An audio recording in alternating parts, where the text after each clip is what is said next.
आप सभी का यूट्यूब चैनल पे स्टडी क्लास करते हैं। इस वीडियो में हम देखेंगे क्लास 10 का जो कि बीवीए क्वेश्चन फिजिक्स का, ठीक है, भौतिकी का। देखिए जो कि यहाँ पे बिहार बोर्ड एग्जाम 2024 के लिए बीवीए क्वेश्चन जो कि 20 क्वेश्चन आपको साइंस से लिए हुए हैं, ठीक है। आइए हम देखते हैं इसे।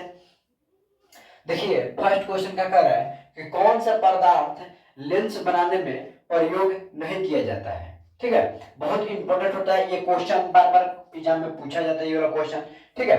कि कह रहे हैं कि कौन सा पदार्थ, मतलब कोई भी पदार्थ, मतलब कौन सा पदार्थ है कि जो लेंस हम लोग का बनता है उसमें प्रयोग नहीं किया जाता है। तो उसे हम क्या कहते हैं, मिट्टी कहते हैं। उसका हम लोग का मिट्टी प्रयोग नहीं किया जाता है, ठीक है। अब यहाँ पे देखिए दूसरा क्वेश्चन क्या कर रहा है कि एक उत्तल लेंस की क्षमता 1 डायोप्टर है, तो उस लेंस की फोकस दूरी क्या होगी।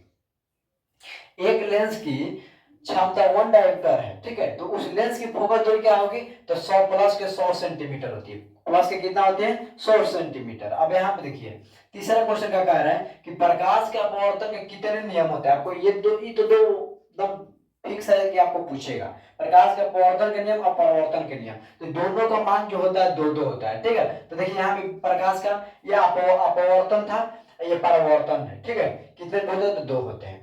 अब यहाँ पे देखिए पांचवा, सरल सूक्ष्मदर्शी में किसका उपयोग होता है। सरल सूक्ष्मदर्शी में देखने के लिए किसी भी पदार्थ को हम लोग किसका उपयोग करते हैं, तो उत्तल लेंस को करते हैं। किसको, उत्तल लेंस को करते हैं, ठीक है। अब यहाँ देखिए छठवां, किसी माध्यम के अपवर्तनांक, किसी माध्यम के अपवर्तनांक का मान होता है, तो किसी माध्यम का अपवर्तनांक का मान क्या होता है, साइन आई बटा में साइन आर। यहाँ पे देखिए साइन आई बटा में साइन आर, ठीक है।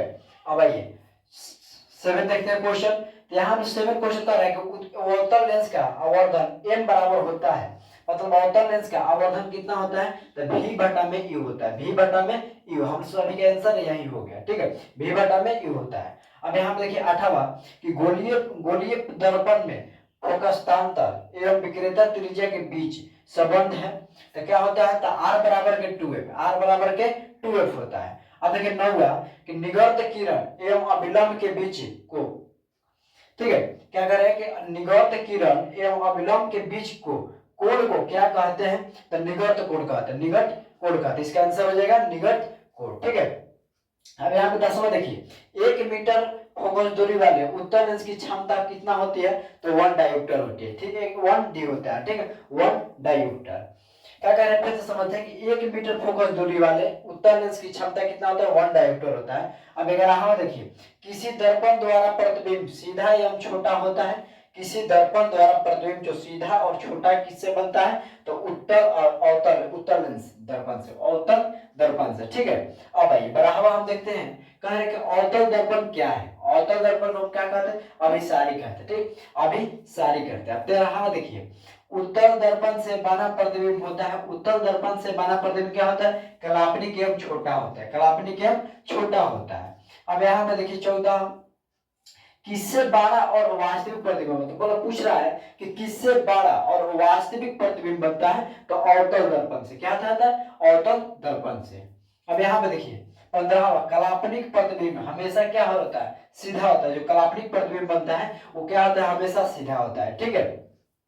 अब देखिए 16वां किसी दर्पण में हमेशा आभासी और छोटा प्रतिबिंब बनता है, मतलब किसी दर्पण में कौन सा वो दर्पण है उसमें छोटा आभासी एवं छोटा प्रतिबिंब बनता है। वो पूछ रहा है कौन सा दर्पण है, तो उत्तल दर्पण है, ठीक है। उत्तल दर्पण क्या होता है, हमेशा आभासी एवं छोटा प्रतिबिंब बनता है। अब यहाँ पे 17वां क्वेश्चन देखिए किस दर्पण का फोकस दूरी धनात्मक होती है, किस दर्पण का फोकस दूरी धनात्मक, अवतल दर्पण का, ठीक है, अवतल दर्पण का। अब यहाँ पे देखिए 18वां गोलीय दर्पण के ध्रुव और फोकस के बीच की दूरी को हम क्या कहते हैं, अच्छा छूट गया इसका, तो इसका फोकस तांतर होता है, ठीक है, फोकस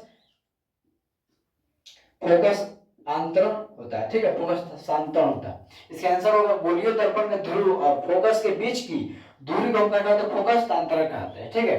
अब आइए अब 19वां हम देखते हैं कि वक्रता त्रिज्या r एवं फोकस दूरी f में संबंध क्या होता है, तो f बराबर r बटा में 2 होता है इसका। ये वाला बहुत बार पूछा जाता है, ठीक है। अब यहाँ देखिए 20वां कि हजामत बनाने के लिए किस दर्पण का उपयोग किया जाता है, मतलब किस दर्पण का प्रयोग किया जाता है, उपयोग किया जाता है, तो अवतल दर्पण का। क्या, अवतल दर्पण। हजामत बनाने के लिए किस दर्पण का उपयोग किया जाता है, तो अवतल दर्पण का, ठीक है। चलिए आई होप कि आपको ये पूरा याद हो गई होगी इस वीडियो में, ठीक है। चलिए अगर अच्छी लगे तो चैनल को सब्सक्राइब कीजिएगा और अपने दोस्तों पर जरूर शेयर कीजिएगा। चलिए अगले वीडियो में मिलते हैं।